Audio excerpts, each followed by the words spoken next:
কেবল কারে করে সোজা চলে গেছিলাম ইম্পিয়া ট্রেইল।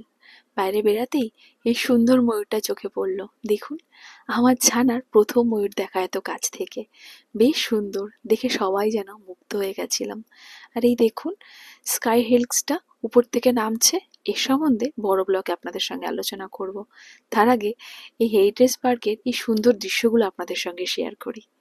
এখানে একটা মা আর ছানা খাচ্ছিল, আর আমার ছানাও কাছে গিয়ে দেখছিল কি খাচ্ছে বা কি করেই বা খাওয়াচ্ছে। ময়ূরটা মাথা তুলতেই ভয়ে দৌড়। আর ওই দেখুন দূরে সাদা একটা ময়ূর ঘুরে বেড়াচ্ছে।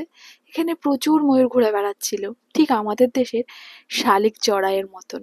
এখানে বাবু বসে বসে কিছু ফল খাচ্ছিল। ময়ূর দুটো গুটি গুটি পায়ে এখানটাতেও হাজির, তাই দেখে আমার ছানার আনন্দে আর ধরে না। দাদুর ফল খাওয়া বাদ দিয়ে ময়ূরদের খাওয়াতে ব্যস্ত। শুধু তাই নয়, দেখুন গুটি গুটি পায়ে এনারাও যুক্ত হয়েছেন খাবার খেতে। আমার ছানার কি এতেই শান্ত?